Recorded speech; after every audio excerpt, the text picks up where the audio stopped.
Bonjour à tous, j'espère que vous allez excellemment bien. Aujourd'hui on se retrouve pour parler cyclisme, pour faire le débrief de la Flèche Brabançonne.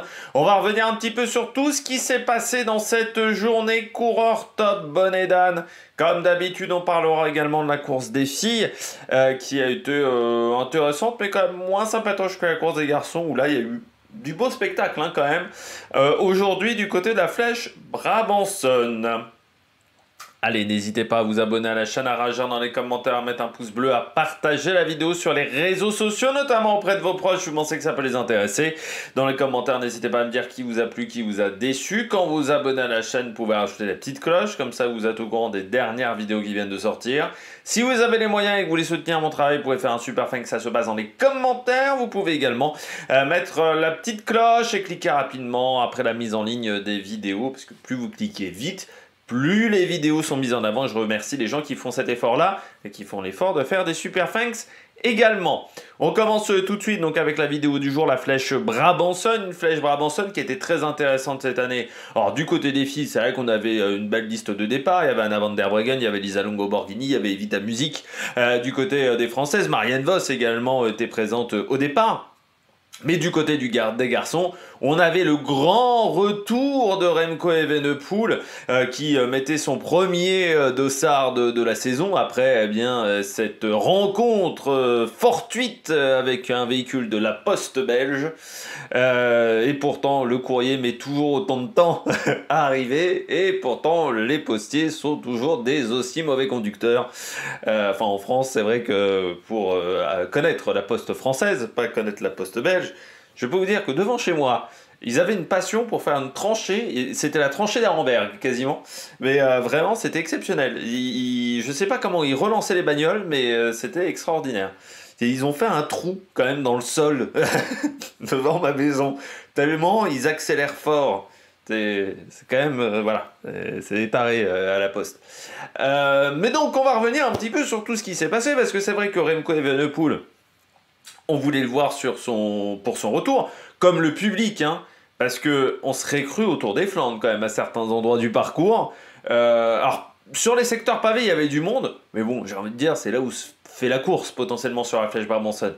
Par contre, le monde qu'on avait à des intersections anodines du parcours, c'était dingue. On avait des fois 3-4 rangées de personnes au niveau des assistants. Aussi, je ne sais pas si vous avez vu, à un moment sur le parcours, il y avait des assistants sur le bord de la route, mais le nombre de supporters, et on ne criait pas Wout van Aert, on criait quand même Remco, Remco. C'est pour dire quand même la popularité avec Remco Evenepoel, il y avait une vraie attente sur son retour. Et la vraie attente s'est plutôt bien concrétisée avec une course qui s'est décantée à 48 km de l'arrivée. C'est là où il y a eu la première accélération de Remco Evenepoel qui est parti dans un premier temps avec Van Aert et Blackmore. Blackmore a craqué à une vingtaine de kilomètres de l'arrivée. Ensuite, on a eu ce duel Van Aert, Remco Evenepoel. Et à la fin, eh bien, c'est pas normalement le plus rapide au sprint qui s'est imposé. Et ça va remettre des doutes du côté de Wout van Aert. Et du côté des filles, j'irai un scénario un peu différent, un peu plus classique du côté des filles par rapport à ce qu'on voyait également du côté des garçons. C'est-à-dire il y a eu une première attaque à 24 km de l'arrivée du côté de la UAE. On a lancé déjà l'avant Elisa Longo Borghini qui a été rattrapée, mais qui ensuite est ressorti dans cette fameuse bosse pavée à 10 km de l'arrivée. Et alors là, il n'y avait personne pour arrêter Lisa Longo Borghini, qui elle aussi avait quand même un petit esprit de vengeance après sa chute du côté du Tour des Flandres, qui lui a coûté quand même, Paris-Roubaix notamment. Allez, on regarde tout de suite les coureurs au top. Attaque de Marlou! Premier coureur au top du jour, il faisait son grand retour, the comeback. On serait cru au catch. Et bon, quand vous avez les catcheurs qui reviennent comme ça, avec la musique, une ambiance de fou, avec les spectateurs qui sont en délire, Remco Evenepoel qui faisait son grand retour, eh bien un retour réussi du côté de Remco Evenepoel. Alors il faut pas non plus s'avancer et dire il va gagner l'Amstel Gold Race ou il va gagner une des Ardennaises, non. Parce que encore une fois la différence est que là aujourd'hui c'était 162 km, ce qui était un kilométrage très court même pour une Brabançonne. Parce que j'ai pas souvenir avant que la Brabançonne c'était aussi court que ça. J'étais plutôt aux alentours de 185 km. Alors est-ce que c'était pour des problèmes de sécurité? Il faut savoir qu'en Belgique, on a du mal aussi à avoir des policiers qui soient disponibles. C'est vrai que comme la course maintenant a lieu un vendredi, le vendredi il y a le foot. Je pense en Belgique hein, il doit y avoir des matchs de football. Je sais même pas si c'est pas les matchs de première division, contrairement en France où il n'y a qu'un match de première division. Je sais pas si c'est pas les matchs majeurs de première division. Et comme en ce moment, je crois en Belgique, on est sur les playoffs, les play-in, je sais plus comment ils appellent ça en Belgique. Parce que je crois que ça commence là, les matchs à élimination directe là, pour le championnat. Eh bien, ça a peut-être fait qu'il n'y avait pas suffisamment de policiers pour protéger 185 km, donc on a raboté 20 km, 20-30 km du côté du parcours. Mais du côté de Remco Evenepoel, il avait la pression quand même aujourd'hui. Il avait la pression, je pense qu'il commençait à la sentir depuis une semaine, parce que, alors je ne sais pas si vous avez vu, parce qu'en France, c'est pas simple d'avoir des infos du côté de la télévision belge, mais comme en ce moment, maintenant, je regarde les programmes de temps en temps, enfin le programme télé de la Belgique, donc je vois un petit peu les interviews et les vidéos et ce genre de choses. RTL, ils en ont pas fait du tout beaucoup hein, sur Remco Evenepoel et son grand retour. Je sais pas, j'ai vu au moins 4 ou 5 reportages. Je me suis dit, dont une énorme interview genre d'un quart d'heure, où il parle notamment de la difficulté que ça a été de revenir. Alors parfois tu sens qu'il y a un peu du storytelling quand même. Hein. C'est un peu comme Vingegaard l'an dernier, où des fois tu sens qu'on tire... Enfin, je me rappelle aussi de Remco avant le Giro, quand il était revenu sur sa première participation au Giro, après sa chute sur le Tour de Lombardie. Mais donc, il a dit que c'était compliqué. Alors, il y a eu quand même une blessure importante, hein, notamment au niveau des épaules, où il a eu un problème avec un nerf après l'opération. Et en gros, il ne pouvait pas utiliser pleinement ses épaules. Alors là, c'est intéressant de voir que sur les pavés, moi, j'ai pas vu de souci au niveau de la position. C'est-à-dire, je regardais attentivement sur les pavés, parce que, comme j'avais vu l'interview, j'ai pas eu l'impression qu'il était en difficulté, qu'il avait besoin de changer de position. Je regardais également sur le plat, il me semble qu'il soit toujours aussi aérodynamique, Remco Evenepoel, parce que c'est ça qui aurait pu être un problème. Regardez Pozzovivo, il avait plus la même position en début de carrière qu'en fin de carrière sur le vélo. Il y avait une épaule qui était vraiment affaissée, il y avait une différence de niveau entre les deux épaules. Mais du côté de Remco Evenepoel, aujourd'hui de toute manière, s'il avait fait une mauvaise course, ça n'aurait pas été un scandale. En gros, s'il se ratait aujourd'hui, moi j'aurais dit bon bah oui, il revient après une longue période d'absence, forcément c'est compliqué. Et ben non, il arrive à revenir au top. C'est là où tu vois quand même que le cyclisme a changé. Ce qu'a fait Remco Evenepoel il y a 10 ans, c'était quasiment impossible. Parce qu'on n'était pas aussi précis dans la manière de préparer les grosses courses. Les pics de forme, c'était un peu plus aléatoire. Enfin aléatoire, c'est-à-dire qu'on visait une zone de 3-4 semaines, mais on n'arrivait pas à viser précisément des dates dans le cyclisme. Là, on s'aperçoit aujourd'hui, hein, quand tu vois même un Pogacar l'an dernier, qu'on arrive à cibler des dates précisément. Et Remco a réussi dans cette performance. Il a été hyper efficace dans son programme d'entraînement. Et ça, c'est intéressant pour lui de voir que ça a fonctionné sur la Flèche Brabançonne, parce que quand il va repartir à l'entraînement, je pense après le Tour de Romandie, parce que là il va faire un gros bloc de course, il sait que ça a marché. Donc il repart avec de la confiance, mais il repart aussi avec des certitudes. Et ça, c'est hyper important, de repartir avec des certitudes. Et là, c'est vrai qu'aujourd'hui, il voit qu'il est toujours en capacité de rivaliser avec les meilleurs. J'étais même en train de me dire, un Remco Evenepoel, peut-être un jour dans sa carrière, ça serait intéressant qu'il se teste quand même sur des petites courses pavées. Parce qu'il a les qualités pour le faire. Parce qu'à Brabançonne, certes, il n'y a pas 50 000 km de pavés, mais bon, je trouve qu'il les passe bien, les pavés. Hein. Alors, ça m'avait déjà interloqué à Anvers, hein, au championnat du monde. Sur ces mêmes pavés, j'avais trouvé qu'ils les avaient bien passés déjà à l'époque, mais ouais, j'ai trouvé que c'était efficace. Et c'est vrai que du côté de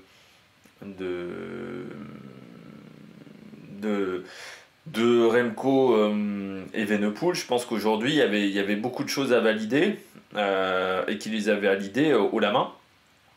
Voilà, avec une course qui a été extrêmement solide de sa part, où il fait le travail correctement, où quand il attaque, il arrive à faire la différence, parce qu'en gros, s'il avait fallu faire 10-15 attaques avant de pouvoir s'échapper, on aurait pu s'inquiéter, mais là, il s'échappe, on va dire, assez vite, et tu t'aperçois que ça reste Remco Evenepoel. C'est-à-dire, autant Van Aert, ce soir, on peut avoir quand même des sacrés doutes, autant du côté de Remco Evenepoel, là, il n'y a pas de doute. Il n'y a pas de doute, le Remco Evenepoel d'avant est toujours là. Maintenant, ce qu'il va falloir, c'est avoir la forme. Et ça va être compliqué parce qu'avec une reprise aussi tardive, eh bien, il va falloir enchaîner les jours de course. Il n'y a pas de solution au bout d'un moment. Mais qui dit enchaîner les jours de course sur des périodes réduites, dit accumuler de la fatigue. Donc c'est là où ça va être le gros travail et la grosse gestion du côté de Remco Evenepoel. Donc on verra comment ça se passe du côté du coureur belge. J'ai vu aussi, parce que bon, il a indiqué dans la presse que la religion l'avait aidé, et notamment la religion de sa femme, la religion musulmane.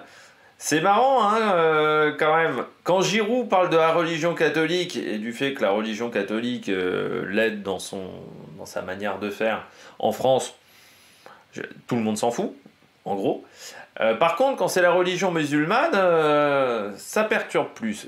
Moi, par exemple, ça me surprend toujours. Mais parce que moi, c'est n'importe quelle religion, ça me surprend. Pas plus musulmane que catholique. Je me dis, dans un monde moderne, je trouve ça toujours surprenant. Mais ça me fait toujours marrer quand il y a des différences comme ça, parce qu'il y a une polémique qui est tombée, alors que si sa femme avait été de religion catholique, je pense qu'il n'y aurait jamais eu de polémique. Comme quoi, les problèmes qu'on a en France, on les a aussi en Belgique, hein, avec la religion musulmane, notamment. Fin de la parenthèse. On passe tout de suite à Blackmore. Très belle course de Joseph Blackmore. Alors, je l'avais cité parmi mes favoris, ce que je vous avais dit. Je trouve qu'il passe super bien les pavés. J'avais dit, sur le Tour des Flandres, je sais plus, je crois qu'il est dans le top 20, un truc comme ça, ou dans le top 25. J'avais dit, pour un mec qui a gagné le Tour de l'Avenir, c'est pas habituel. On parle on a parlé après Paris-Roubaix de dire tout le monde va se mettre, grâce à la performance de Pogačar, tout le monde va se mettre à Paris-Roubaix. Va pas falloir se mentir, David Gaudu, Vingegaard ne se mettront pas à Paris-Roubaix. Pogačar est un cas un petit peu à part. Par contre, pas pour la génération actuelle, mais pour les générations suivantes, ça va donner des idées. Je pense que Joseph Blackmore, s'il n'y a pas Pogačar, il se dit pas, je peux être polyvalent et je vais aller sur les classiques. Peut-être qu'il y va même pas sur les classiques. Mais comme il y a eu Pogačar, il se dit qu'il peut être performant sur ce type d'épreuve, donc il y va. Et ça va être, c'est comme Sagan. En fait, Sagan, pourquoi il y a eu Sagan? C'est qu'il y a eu Fréré avant. S'il n'y a pas Fréré, s'il n'y a pas Torushoft, il n'y a pas Sagan. Et s'il n'y a pas Sagan, il n'y a pas Van Aert et Van Der Poel. C'est cet enchaînement de génération qui fait que il y a toujours un mec qui doit défricher, et il va défricher surtout pour les générations d'après. Et là, on le voit avec Blackmore. Très belle course aujourd'hui de Blackmore. Alors, il explose à 20 bornes de l'arrivée. Alors peut-être aussi un petit peu de fatigue parce qu'on est en fin de cycle pour Blackmore. Mais je trouve qu'il a un profil qui est très intéressant. C'est vrai qu'on cite souvent Jorgensen sur ses coureurs polyvalents, c'est-à-dire à la fois être en capacité d'être performant sur des Flandriennes ou sur des parcours montagneux. Blackmore est tout à fait le profil également de ce type de registre, c'est-à-dire à la fois performant sur les Flandriennes, parce que là on l'a vu très bon, sur cette campagne de Flandrienne il a été très bon, et à la fois performant sur des parcours plus montagneux, et encore une fois quand on gagne le Tour de l'Avenir avec une grosse bagarre avec Pablo Torres, même si Pablo Torres a été meilleur en montagne, je dis quand même que du côté de Blackmore ça peut être intéressant à l'avenir. C'est un coureur qui semble commencer à arriver à une certaine maturité. Ça va peut-être encore être mieux dans 1 an ou dans 2 ans. Et là, on se dit, dans 1 an ou dans 2 ans, s'il progresse encore, ça peut être un très bon crack. Et tu te dis, bravo Israël, parce que Israël avait plutôt tendance à être la maison de retraite des anciennes gloires. Ça fait depuis quelques temps qu'ils essaient de trouver des jeunes coureurs performants. Avec Blackmore, ils ont trouvé quand même un très très bon coureur. Et encore une fois, cette polyvalence-là est très intéressante du côté de Joseph Blackmore. Parce que ça lui donne un registre extrêmement large. Et tu peux te dire que s'il n'y arrive pas à gagner un grand tour, oui, mais bon, il peut se remettre sur les courses sur les courses pavées. Donc là, c'est très intéressant du côté de Joseph Blackmore. Donc on va le suivre, hein, ce petit coureur, parce que très intéressant. Troisième, la Cara-Rural. Eh bien oui, très belle journée du côté de la Cara-Rural. Les points UCI, on en parle, mais la Cara-Rural fait un bon début de saison, hein, quand même. Hein, l'équipe avec les Tao notamment, et c'est pas mal. Là, 2 coureurs dans le top 10 du côté de la Cara-Rural. On a eu Yuri Letao qui était dans l'échappée également. Edouard Prades. Et Guillermo Thomas Silva. Thomas Silva en passant, qui était dans tous les bons coups aujourd'hui. Lui, il fait un très bon début de saison, hein, le champion d'Uruguay. On n'en parle pas beaucoup de Guillermo Thomas Silva. Mais je trouve que depuis le début de saison, il est très intéressant, toujours dans les bons coups. 4e du Grand Prix Miguel Indurain. Sur le Tour du Pays Basque, 10e à Guernica, 17e à Marquina Xemain. Vainqueur du classement de la montagne du Tour d'Andalousie, donc 6e de la Classica Camp des Morvedre. Il avait été bon à Valence, hein, parce qu'il est 3 fois dans le top 25 sur ces épreuves-là. Très intéressant également sur le Tour d'Andalousie, hein, parce qu'il était 23e et régulièrement, quasiment très régulier dans le top 30. Alors, c'est un coureur qui est intéressant, parce que ça reste un coureur jeune, qui a qu'un an, on va dire, 1 an et demi dans l'équipe 1. Donc c'est un coureur qui a encore un manque d'expérience, hein, du côté de Guillermo Thomas Silva. Mais c'est quand même pas un mauvais coureur. Et quand vous regardez son début de saison, très intéressant. Et là, la Cara-Rural, je trouve, a fait une très très belle course. Aujourd'hui, la Cara-Rural, eh bien, c'est 85. On va faire peut-être même le total de poids complet. 85 plus 5, 90. 140 points, voilà, pris par la Cara-Rural.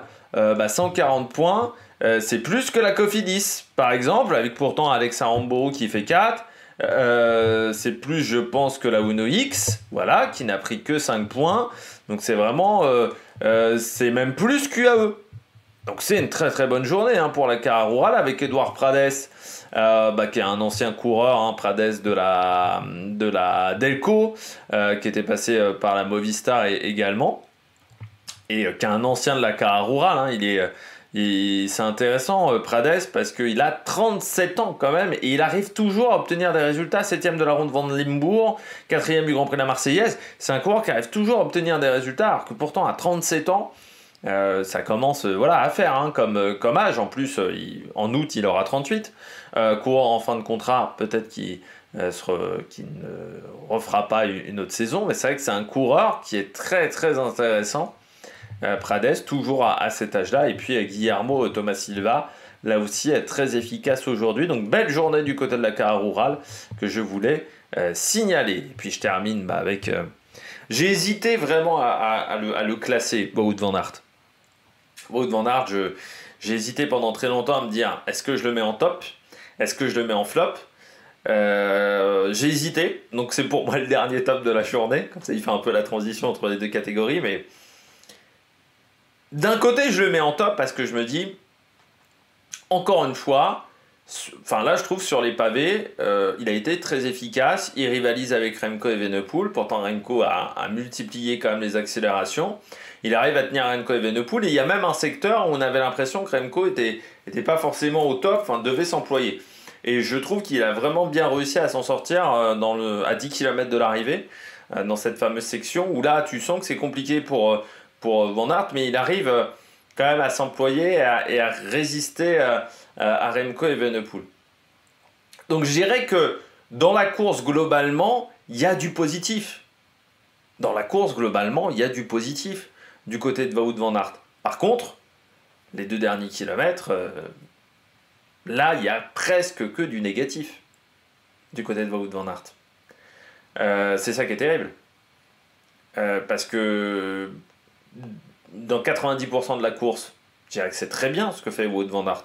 Il fait une belle course, il résiste. Il faut un raid à 2 avec Remco Evenepoel, c'est super. Par contre, le final, ça reste assez incompréhensible du côté de Wout van Aert. Il a complètement perdu ses qualités de sprint. Quand on regarde bien, en plus, Remco Evenepoel l'emmène, le met pas en difficulté. C'est-à-dire que si Remco Evenepoel, il roule vraiment à 2 à l'heure, c'est-à-dire qu'il roule à 2 à l'heure, tu as le peloton qui revient derrière dans les 500 derniers mètres, et Van Aert est obligé de lancer à 300 ou 350 mètres, où tu te dis oui, le sprint était long, c'est pour ça qu'il n'a pas pu battre Remco Evenepoel. C'est pas du tout le cas, il fait un sprint de 200 mètres. En gros, 200, 250 mètres. Si ça avait été Remco Evenepoel qui avait fait une attaque au pied, qui avait monté la montée finale très rapidement, sur un gros tempo, là, tu te serais dit, bah oui, Remco il monte sur un gros tempo, donc en gros il s'est fatigué au Wout van Aert, parce qu'il est quand même moins bon grimpeur que Remco Evenepoel, et puis c'est surtout que c'est plus compliqué quand tu as un gros punch, quand il y a une différence comme ça de punch, de battre un mec qui est déjà lancé à 55 ou 60 km/h. En gros, un mec qui est lancé à 20 km/h sur le punch, tu vas vraiment prendre un gros avantage directement. Par contre, si tu lances à 45, 50, 55 km/h, là c'est très dur de faire la différence sur le punch par rapport à un mec qui n'a pas de punch. C'est plus compliqué d'aller le remonter. Sauf que on lance pas le sprint hyper vite non plus. C'est-à-dire qu'en gros, Remco Evenepoel n'a rien fait pour mettre en difficulté Van Aert. Alors que Van Aert, il a décidé de ne pas passer des relais à 2 bornes de l'arrivée. Il a joué avec Remco Evenepoel. Et malgré le fait d'avoir joué avec Remco Evenepoel et que Remco Evenepoel n'ait pas tout mis en place pour aller le battre, il se fait quand même laminer par Remco Evenepoel aujourd'hui. La défaite, elle fait mal. Mais elle fait aussi mal qu'à travers la Flandre. Ce qui est incroyable. Moi, je pense qu'il y a un vrai problème du côté de Wout van Aert. Alors, je ne sais pas si vous avez remarqué ça, dites-le moi dans les commentaires. Moi, j'ai l'impression qu'il a du mal à se mettre en danseuse. Quand vous regardez le sprint de Poles, quand vous regardez le sprint là, il se met quand même quasiment pas en danseuse. Et quand vous regardez là les 50 derniers kilomètres, il se met très peu en danseuse sur les images qu'on a de caméra. Quand il veut changer de rythme, par exemple dans le secteur à 10 bornes de l'arrivée, Remco Evenepoel accélère. Lui, il y a un moment, tu sens qu'il est en difficulté. Il y a la roue qui part un peu sur la gauche. Tu vois, il commence à faire un peu des zigzags. Normalement, un coureur, même Van Aert, se serait mis un petit peu en danseuse. Tu vois, et ensuite, il l'aurait regretté, mais se serait mis en danseuse. Lui, il se met vraiment pas en danseuse. Et je pense au Tour des Flandres aussi, où il relance très peu en danseuse. Sur toutes les courses que j'ai vues, en gros, je suis en train de me dire de Van Aert, je le vois très peu se mettre en danseuse. Contrairement à Guillaume Martin sur le Tour du Doubs, là, on le voit très peu se mettre en danseuse. Et je me dis, est-ce qu'il n'y a pas un problème là-dessus, quoi? Parce que là, tu vois, il se met en danseuse, mais même pas 5-6 secondes. En gros, il tient même pas 5 secondes, 6 secondes en danseuse. Est-ce que la chute de la Vuelta n'a pas provoqué une douleur à l'épaule? Ou est-ce qu'il n'y a pas un vrai déficit de puissance? Mais on a l'impression que dès qu'il y a du changement de rythme, il n'arrive pas à tenir le changement de rythme. Il tient face à Van der Poel et Pogačar sur le Tour des Flandres, par exemple, quand il fait 4, il revient sur la deuxième partie. Mais quand Van der Poel et Pogačar attaquent, il se fait laminer à ce moment-là. On s'aperçoit que dès qu'il y a des fortes accélérations, il n'arrive pas à tenir, il n'arrive pas à changer de rythme. C'est là le gros problème de Van Aert cette année. Il n'arrive pas à changer de rythme. Moi, j'ai l'impression, alors soit c'est le genou, mais j'ai l'impression vraiment sur cette capacité à se mettre en danseuse, il n'arrive pas à se mettre en danseuse. Moi, j'ai l'impression qu'il y a un truc qui ne va pas quand il veut se mettre en danseuse. Alors, est-ce qu'il y a une douleur physique? Est-ce qu'il y a un truc qui reste de sa chute? Ça, c'est quand même une interrogation.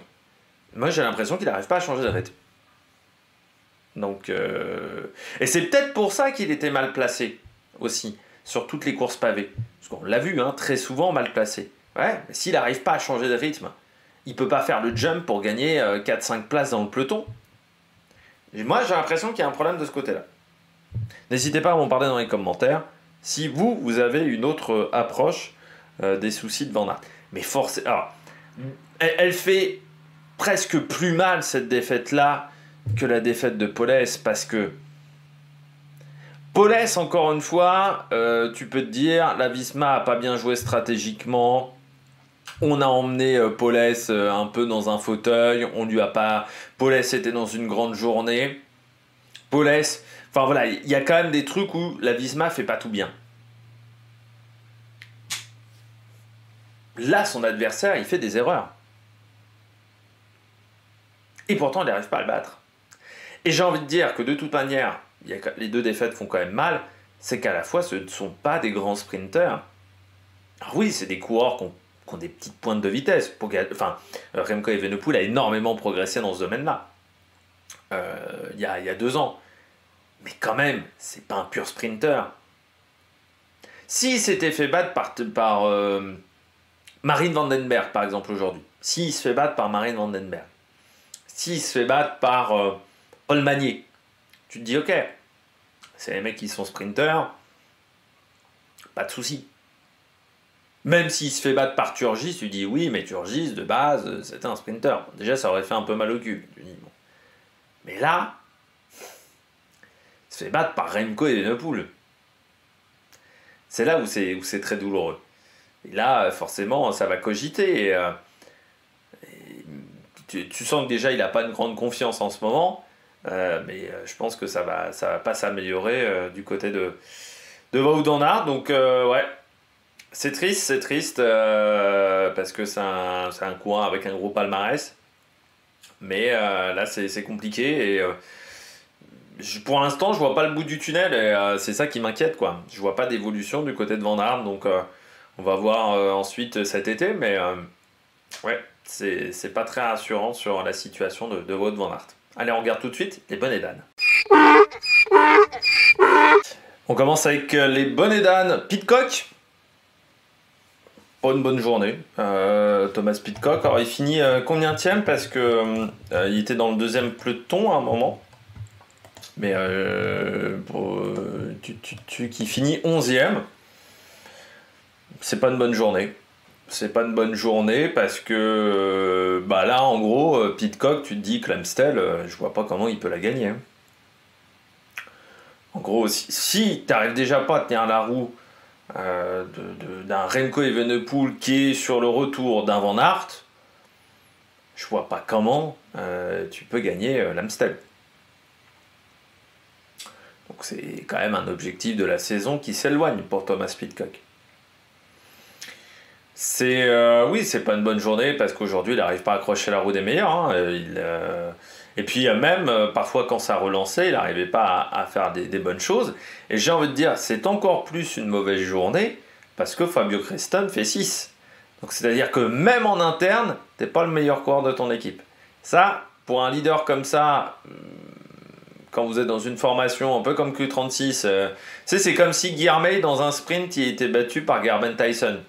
Ou par Arne Marit, il fera un petit peu la gueule quand même. Là, c'est un petit peu ça. Je pense que Thomas Pidcock, aujourd'hui, il n'a pas réussi à faire ce qu'il voulait. Je pense qu'il y avait de l'ambition du côté de Pidcock. Et puis, j'ai envie de dire, après du côté de Pidcock, alors là, il fait quand même 11e aujourd'hui. Mais j'ai l'impression quand même que quand il n'arrive pas à faire ce qu'il veut, qu'il bachouille un petit peu quand même. Là, il y a un côté où, j'arrive pas à m'en sortir, donc je lâche un peu dans la tête. Un peu comme Marc Hirschi. Je ferai un parallèle entre les deux, déjà parce qu'ils sont dans des équipes suisses de 2e division. Pour moi, il y a un autre... donc il y a un premier parallèle, c'est pour moi, ils sont dans des situations de confort, c'est-à-dire qu'ils amènent des sous, ce sont les leaders numéro 1 de l'équipe, encore plus Thomas Pidcock que Marc Hirschi. Donc en gros, on va pas trop les critiquer. Ça va être dur de les critiquer quand même dans un premier temps parce que un peu comme Sagan chez Total Energy, je fais toujours ma comparaison avec là-dessus. Et je trouve que comme Hirschi, il a démarré sur les chapeaux de roue. Hirschi pareil, vous vous souvenez, à Valence en janvier, il enchaîne les bonnes courses et les bonnes performances.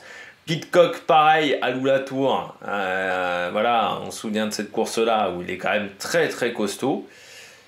Est-ce qu'ils n'ont pas démarré un peu trop fort en début de saison pour montrer à tout le monde, regardez, on est en forme, on est costaud, vous allez pouvoir compter sur nous, et que là en avril, ils ont un peu du mal à relancer la machine, ils ont du mal un petit peu à redémarrer, peut-être prêt trop tôt, du côté de Pidcock. Après, c'est vrai qu'il faut rappeler que Thomas Pidcock, pas habituel, il n'a pas fait de cyclocross.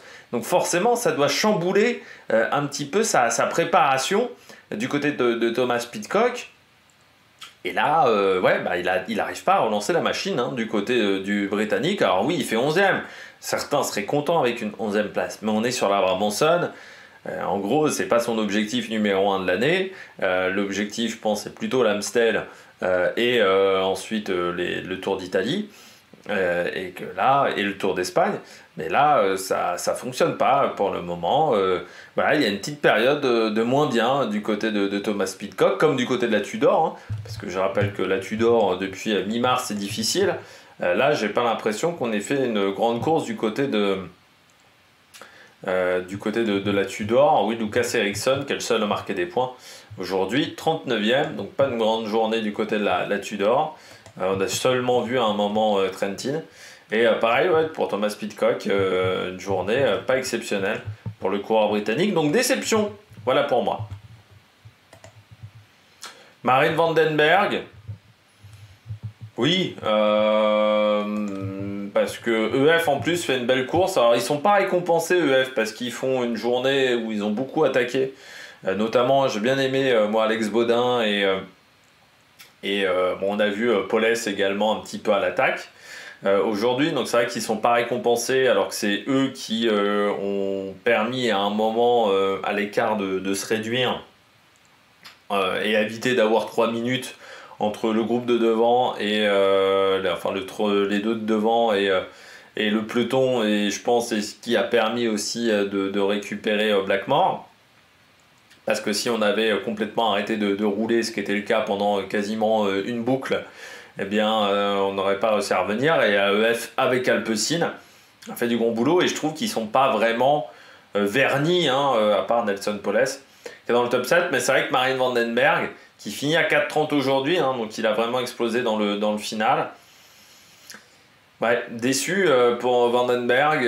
Après, encore une fois, tu t'aperçois que c'est quand même un mec de début de saison. C'est-à-dire que Vandenberg, passé février, c'est quand même compliqué. Enfin, même passé janvier, Vandenberg presque. Mais passé mi-février, il disparaît. C'est vraiment un mec de début de saison. On en avait parlé en tout début d'année. Là, pour le moment, ça fait quelques courses où il est un peu transparent. Alors, c'est vrai qu'il a été malade parce qu'il devait faire le Région Pays de la Loire Tour, qu'il n'a pas fait. Donc, il revenait un petit peu de maladie. Marine Vandenberg, mais là, il n'est même pas dans le groupe de devant qui se joue la gagne.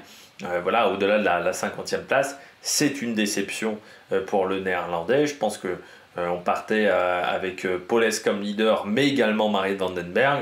Je pense que on a compris qu'on n'arriverait pas à grand-chose. Et dommage du côté de l'AEF parce que quand même une belle course de mouvement du côté de cette formation, mais qui ne s'est pas conclue de manière forcément satisfaisante en termes de résultats, en termes de points UCI. Mais c'est vrai que du côté de Marine Vandenberg, je m'attendais à mieux, et un peu déçu par ce courant. Et puis je termine avec Narvaez. Oui, alors la UAE prend quand même la 3e place avec Morgado.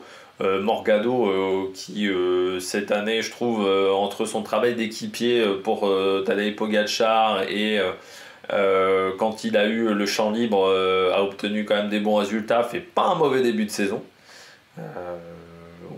Alors l'an dernier, moi j'avais trouvé qu'il avait très très bien démarré et ensuite il avait disparu, Morgado, mais là en avril il est toujours là. Donc ça c'est intéressant du côté du coureur portugais, il gère mieux sa gestion de la forme sur la saison que l'an dernier. Par contre, c'est vrai que Narvaez, on a senti qu'il n'était pas du tout dans le coup pendant toute la journée. Or, c'est dommageable parce que, là, il y avait quand même une opportunité.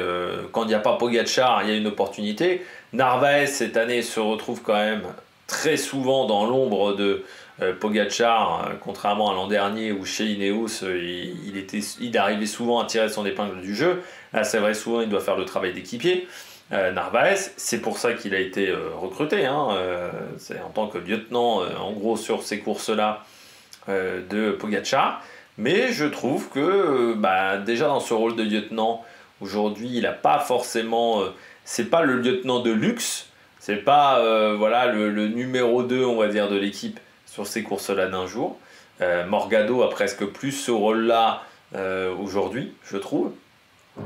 Et deuxièmement, du côté de Narvaez, bah là aujourd'hui, il n'y avait pas le leader, donc tu avais l'opportunité de te montrer et de retrouver de la confiance. Aujourd'hui, on l'a seulement vu un court moment, un peu comme Pitcock, et puis derrière, ça explose complet. Il finit loin hein, aujourd'hui à Narvaez, puisque UAE fait vraiment pas une belle journée, il finit 25e, voilà, Narvaez. En passant, ils ne sont que deux dans le groupe, dans le deuxième groupe, hein. Il n'y a que Morgado et Narvaez, Berg est déjà dans un peloton distancé. Mais oui, je m'attendais à mieux voilà, hein, du coureur équatorien qui, je trouve, est passé à côté de son sujet. Et du côté de la UAE, pas exceptionnel. Hein. Autant on a été bon sur le Tour des Abruzzes, notamment avec Oliveira. J'ai un peu suivi de loin la dernière étape. Je ne vous ferai pas du débrief de cette course parce qu'il n'y avait pas grand monde au départ. On va pas se mentir. Mais du côté de Narvaez, ça y est, je m'attendais à mieux. Et la UAE est passée un petit peu à côté aujourd'hui. On passe à la course féminine. Une course féminine marquée par les multiples attaques. Là, la UAE a été très offensive et s'en est extrêmement bien sortie. Autant ça a été compliqué du côté de la course des garçons, autant chez les filles, ça s'est extrêmement bien déroulé du côté de la UAE. On avait un plan, dynamiter le peloton. Faire péter le peloton pour Longo Borghini. Ça, c'était le plan. Et le plan s'est déroulé à merveille. Longo Borghini, elle était très forte aujourd'hui. Alors c'est vrai que dans le dernier kilomètre, ça s'organise bien quand même du côté des filles. Hein. Ça roule fort, ça tente de revenir au maximum. On fait un gros boulot, notamment les FDJ Suez, qu'on fait un énorme travail. Mais Longo Borghini a été la plus forte de peu. Moi je pense que l'attaque à 25 bornes de l'arrivée n'était pas forcément... c'était pas forcément très intelligent. Donc je pense que ça lui coûte beaucoup pour le final, mais ensuite, elle arrive à revenir. Je pense qu'elle peut être très satisfaite sur le résultat. Et puis, on parlait de Remco Evenepoel et de sa blessure. C'est un comeback, on va dire, du côté de Remco Evenepoel. Du côté d'Elisa Longo Borghini, il y avait un petit côté vengeance. Quand même, vengeance de j'ai pas pu défendre mes chances sur les deux gros monuments et sur des courses où j'avais bien performé l'an dernier. Alors que j'avais été performante sur à travers la Flandre et je voulais montrer que j'étais là et que je fais partie des meilleurs du monde parce qu'aujourd'hui Longo Borghini ça fait partie des meilleures filles au monde au niveau du cyclisme, là aussi avec une énorme polyvalence. Alors qu'on retrouve un peu plus dans le cyclisme féminin, mais quand même, c'est une fille qui est à la fois performante sur les grands tours, vainqueur l'an dernier du Giro, et vraiment très costaud sur le Giro, et moi j'ai toujours regretté qu'elle n'ait pas pu faire le Tour de France, mais également présente sur les Ardennaises, également présente sur les Flandriennes. On parle toujours des garçons, mais la polyvalence, on l'a énormément chez les filles, et du côté d'Elisa Longo Borghini, oui, là aujourd'hui elle voulait se montrer, et elle a fait vraiment du très très bon travail. Et on voit quand même que le changement d'équipe, je rappelle qu'elle était chez Lidl Trek, elle est passée chez UAE, et bien pour le moment se passe à la perfection, hein. Il n'y a pas vraiment de soucis du côté d'Elisa Longo Borghini, le changement de matériel, tout ça, le changement d'équipe, de coéquipière se passe parfaitement du côté d'Elisa Longo Borghini. Deuxième, l'expérience de Marianne Vos. Hein. L'expérience de Marianne Vos. Non, parce qu'elle n'était pas super, Marianne Vos. C'est-à-dire que dans les secteurs pavés, on l'a vu, pas exceptionnel. Hein, vraiment, elle perdait plutôt des positions dans le peloton. Et notamment quand Longo Borghini part, elle était déjà loin dans le peloton et elle n'est pas en capacité de suivre. Et malgré tout, elle prend la deuxième place. Et là, on voit l'expérience, on voit la maîtrise de Marianne Vos. C'est-à-dire que ça reste une fille qui a une expérience phénoménale. Et surtout, elle s'est gagnée plus de 250 victoires en carrière. Et malgré le fait qu'elle n'était pas dans une grande journée, que sa campagne des classiques n'a pas été formidable, à cause de petits pépins de maladie, du côté de Marianne Vos, elle prend quand même la deuxième place aujourd'hui. Et ça reste une fille où sur l'Amstel, il va falloir la surveiller parce qu'elle va encore gagner en performance. Le Koberg, ça lui fait pas peur, je pense, à Marianne Vos. Alors même si elle aurait préféré qu'il n'y ait pas le Koberg dans le dernier tour, mais encore une fois, chez les filles, il y a toujours eu le Koberg dans le dernier tour. Contrairement aux garçons, on va remettre le Koberg. Et là, je pense que Marianne Vos, oui, il faudra s'en méfier.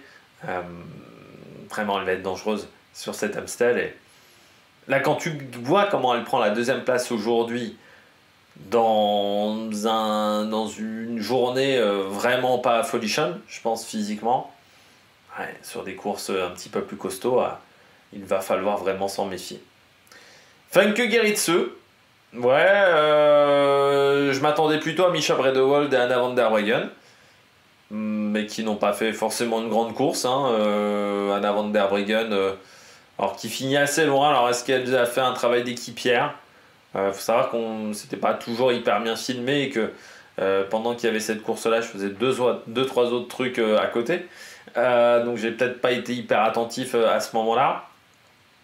Mais j'ai l'impression quand même que Anna van der Breggen...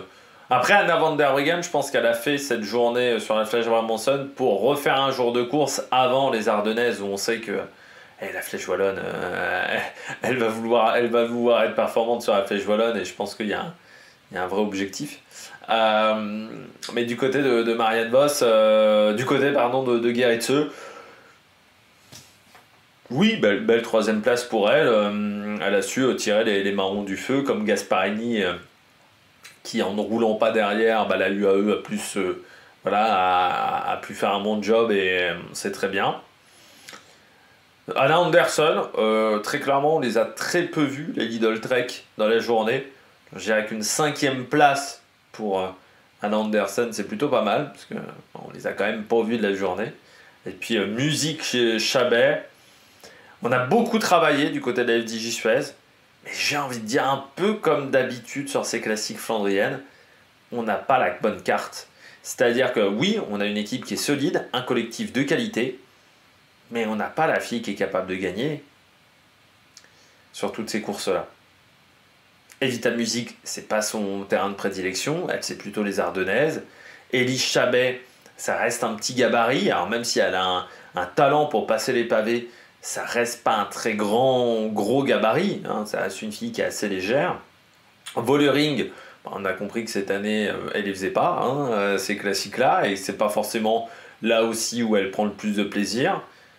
Il manque en fait une fille capable de gagner ce genre de course. Il leur manque une arme qu'elles n'ont pas aujourd'hui. Donc c'est ce qui fait qu'elles sont un petit peu derrière, comme Phoenix de Koninck. Phoenix de Koninck, j'ai envie de dire placé. Là aussi, le collectif est solide, mais on n'a pas l'arme absolue pour le moment. Puck Peters, elle va encore progresser, je pense, et peut-être que dans 1 an, dans 2 ans, ça le fera, mais pour l'instant, c'est pas encore le cas.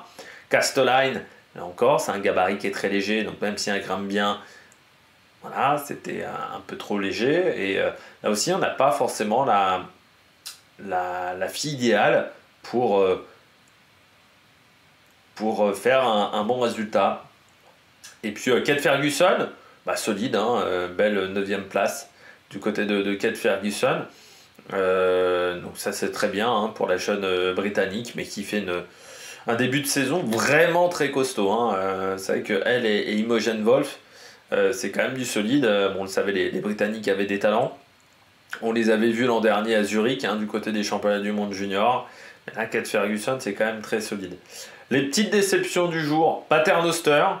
On a plutôt privilégié Trinka Colonel du côté de la Livalula. On a beaucoup roulé du côté de la Livalula. On finit que 11e, c'est un peu comme EF. On n'est pas vraiment récompensé des efforts. Faulkner qui finit à 1,05, donc il n'était pas dans le groupe de devant, qui n'a pas réussi à tenir la cadence. Et puis chez Cofidis, Judy Bégaud, 37. C'est vrai que là on n'a pas trop l'évolution par rapport à l'an dernier pour Judy Bégaud. Et puis Patigno, c'est sûr que ça fait un peu mal. Patigno, c'est incroyable, c'est vraiment l'équipière.